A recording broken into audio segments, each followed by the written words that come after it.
Winter is upon us and the temperature is going down, the humidity is going up, and that all affects how resin reacts. So in this video, we're going to go through and test out cold resin or room temperature resin versus warmed up resin and the difference between the two.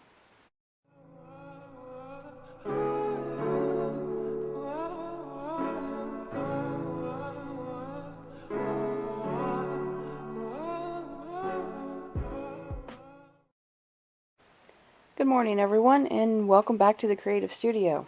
Today we're not going to concentrate on a specific project. Today we are going to actually concentrate on what I do to mix up the resin, why I use a vacuum chamber, why I warm it up, and that sort of thing, and a few of the tools that I use. I've had a few questions on it, so we're going to go over that today.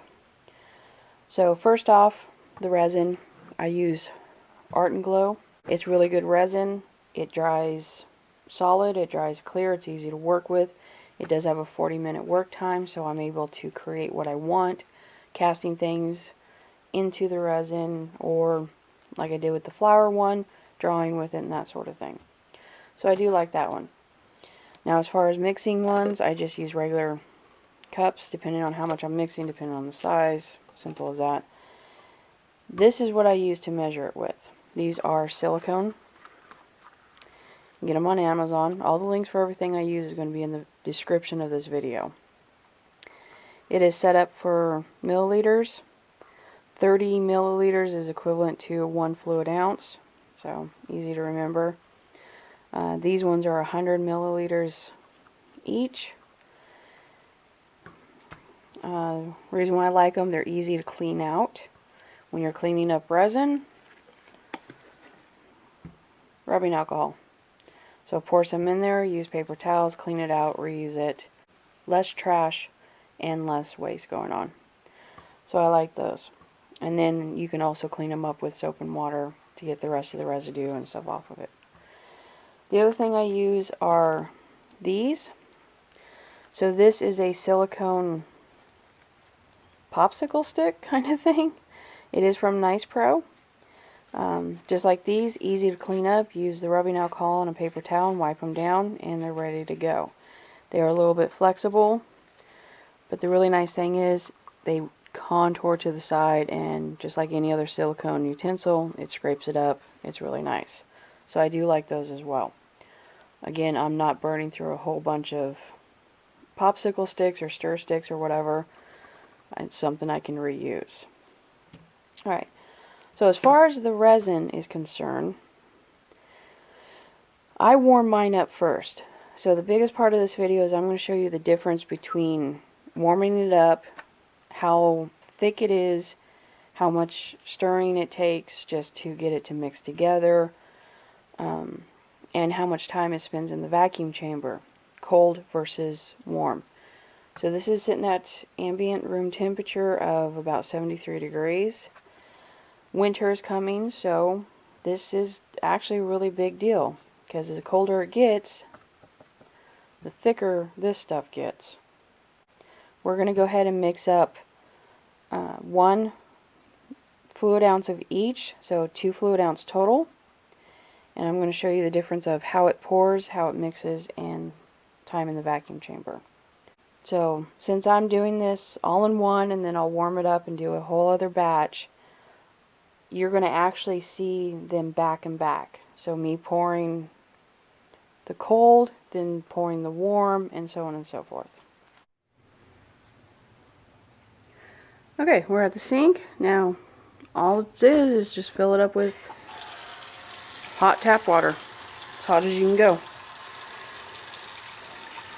You don't want boiling. Lukewarm kind of defeats the purpose. Doesn't have to be extremely hot, it just needs to be hot tap water.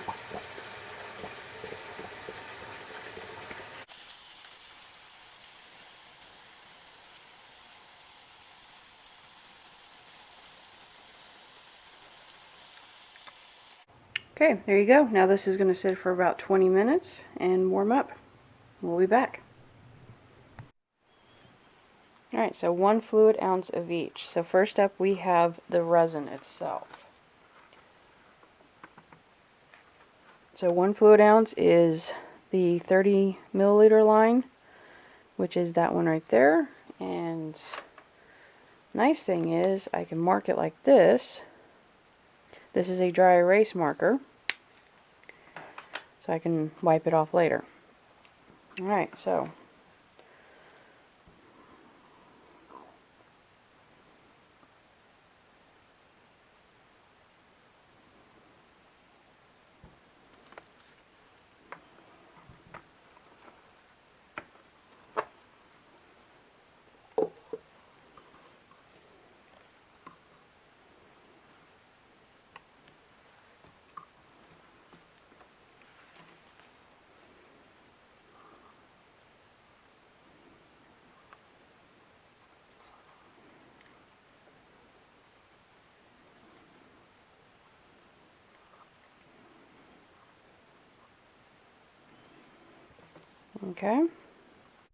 okay, resin is out of the warm bath. Now we're going to go ahead and mix up the same amount. So this is the resin first.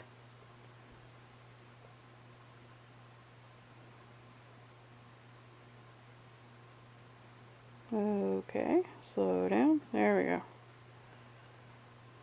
It does pour a lot quicker now.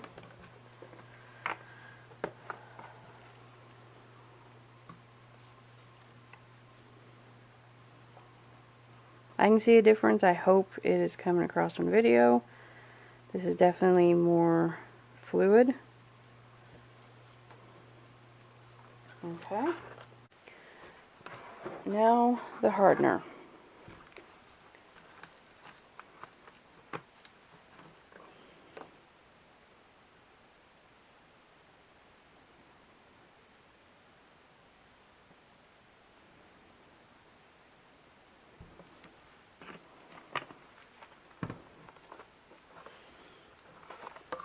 That's alright. A little bit more.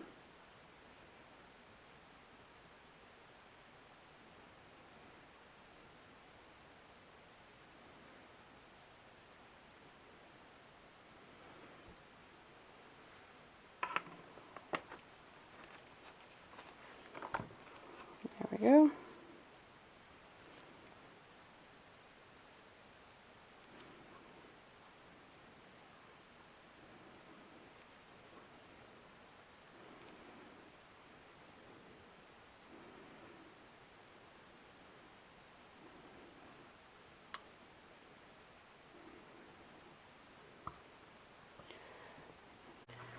Now the hardener.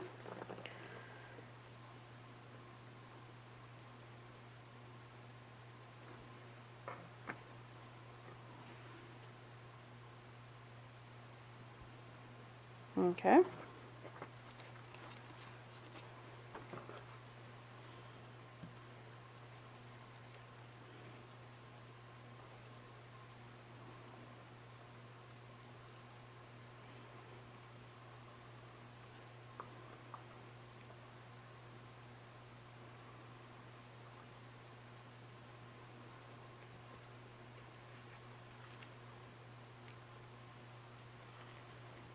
Alright. Okay, you can see the ribbons in there. So, time is 11:08 and 40 seconds.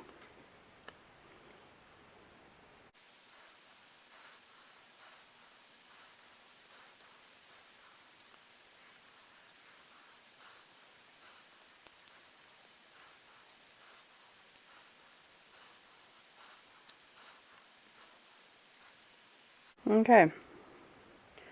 Thoroughly mixed, no more ribbons, and the time is 11:09 and 50 seconds, so 1 minute and 10 seconds.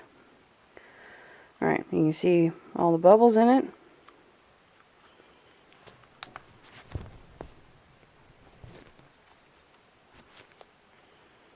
You can see all the bubbles down in there. So now we're going to go ahead and put this in the vacuum chamber and see how long it takes to get it cleaned up. Alright, so now we have all our ribbons, and we're going to go ahead and mix this up. Time is 12 o'clock on the dot and 20 seconds, so here we go.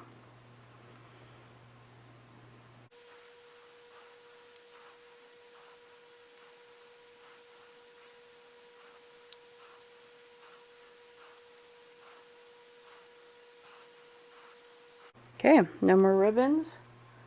It is 12:01 and 20 seconds, so a few seconds off. Again, this is only a couple fluid ounces. If you have more, it's going to take a lot longer. But there you go. Now I know it says to mix resin, you know, the manufacturer says to mix it, you know, a couple minutes and stuff like that. I'm just doing it until there is no more ribbons, just to show you the difference. So it does mix a little bit quicker. But the biggest thing is, you see how many bubbles are not in that one? It's a big difference. Alright, so we're going to go ahead and get this in the vacuum chamber. See how long it takes to vacuum out. I think the last one was just over 4 minutes. So here we go.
Alright, so there you have the first one. It is nice and clear. It's ready to be used. And I'm going to go ahead and get this poured into the mold, and then we'll be right back. Alright, so that took about half the time in the vacuum chamber. And it is absolutely clear, no bubbles. So let's get our mold. Okay, it is in the mold. And the other thing is, it is slow to move around in the mold.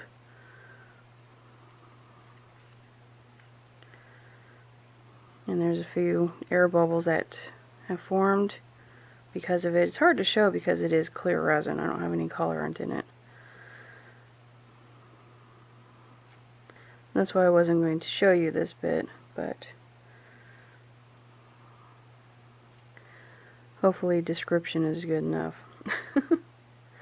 Yeah, alright, so there it is. It does take a while to level out because it is not as warm as I like it to be, or it could be. The nice thing is, because it is colder, it is going to give you a little bit more of a working time, more truer to the 40 minutes. So when it's already warmed up, you do lose a little bit of working time, not so much that it's going to make a huge difference in your project, but it is going to start setting just a little bit quicker. Because resin, as it sets or cures, it does create warmth.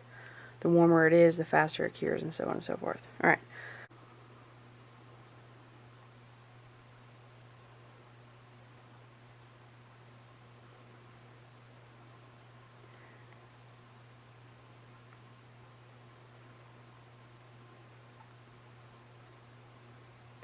As far as it spreading through the mold, it's a little bit more fluid, but I don't have any bubbles forming as I'm pouring this one, where I had a couple, and then the previous one. That really doesn't matter too much because the heat gun or your flame will take that out. But when it's going up and around objects and stuff like that, it is better. It does cover quicker. So it's a little bit more fluid and it's nice. Alright.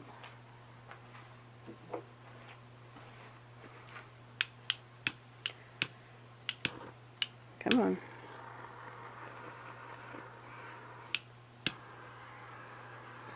And there we go. Those two are set for the project. Again, this is not about the project that I'm working on. If you do want to know, I'm making another set of penny coasters. I'll link that video in the description of this one if you're interested in seeing it. But we're going to go ahead and get cleaned up and answer a few possible questions and a little bit more information. Alright, so time difference. Took a little bit less time to mix it, a lot less bubbles formed when the resin is warmed up in the bath. Time in the vacuum chamber was pretty much half. On pouring, it was a little bit more fluid, which makes for a nicer project.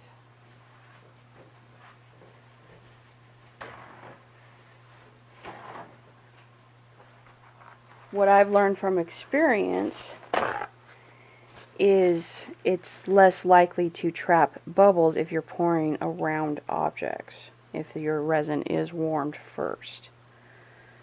So I enjoy doing it. I learned the trick from another YouTuber. I will link his videos in the description as well, where he discusses about it. I actually learned a lot from him, so I do suggest you go check him out. His YouTube handle is Shoptime. And see, all cleaned up. Alright. So possible questions. Alright, so the difference between the vacuum chamber and a pressure pot is, in my opinion, depending on what you're working on. Alright, I use a vacuum chamber because I want to degas my resin before I start using it, because I'm pouring around objects and stuff like that. A pressure pot, you fill it full of pressure, it holds the pressure through, the night as the resin cures. If you have something like wood that it needs to absorb into, like the wood turners do, then yeah, a pressure pot is definitely useful. But if you're just casting items in it, like, for coasters and stuff like that, degassing your resin first, it helps out quite a bit. Less likely of trapped bubbles. There you go. All cleaned up and ready to go. So, do I own a pressure pot? No. I don't have a need for it. If you're making it to cast into molds, add stuff into it or whatever, vacuum chamber is the way to go. Vacuums out all the gas in it. So when you pour it, say, into a mold like this, you're going to have a lot less bubbles, and it's going to sit in here and it's just going to cure. From here you might do a little bit of sanding, but this is pretty much your finished product. As soon as you pop it out of here, it's ready to go. Stuff like this came out of a mold. This is actually my next project I'm going to be working on. So these came out of a mold. So degassed it, poured it in, added the coloring, that sort of thing. And they're great. There's no bubbles, there's no little pock marks where a bubble formed on the edge. They're ready to go. A little bit of sanding that needs to be done on the back, and that's about it. If you're making something like the wood turners do, like putting the wood in with the color, pearlescent resin around it, and then you're going to take that and create something, well, you need that resin to absorb into it. That's where the pressure pot comes in handy. So it pressurizes it, and it forces the resin down inside of it over time. The vacuum chamber will do the same thing, because it will vacuum the air out. When air is vacuumed out, the liquid, or the resin, replaces it. So wood turners can use the same thing. Vacuum chamber, you probably don't leave it overnight. I wouldn't, because it is a negative space. It is a negative vacuum. The most I run the vacuum chamber for is like 5 minutes. As resin heats up, if it's under vacuum, I've noticed in some videos of other people, it will actually start to boil, and you'll have like actual boil things form in your resin, so that's not cool. But yeah, that's what I do. I'm not telling you how to do it. This is just what I found works best. I warm up my resin before I use it. I use silicone mixers, so I'm not throwing away tons of plastic containers. I use the vacuum chamber to vacuum out the gas. I pour them into the molds, and my projects turn out pretty good. So there you have it. If you have other questions, just leave it in the comments. Let me know. And if you want to see the vacuum chamber and exactly how I use it, leave that in the comments and I'll make another video. But again, thank you for joining me at my creation studio. Look forward to the project I'm making with these. I already did one project. You can see that in my previous videos. There's a 3-part series. These ones are going to be a little bit different. So look forward to that coming out here shortly. And again, the sewing machine cabinet that I picked up a few weeks ago, we're going to start working on that. I am getting pieces and parts right now, so that's going to start happening pretty soon. I'm thinking beginning of the year we're going to start doing a whole series on just the refinishing of that cabinet and stuff. I'll put in still shots of it so you know what I'm talking about, and you can go check out my video called Road Trip. It'll be in the description as well. So again, thank you for joining me, and I will see you next week. Bye.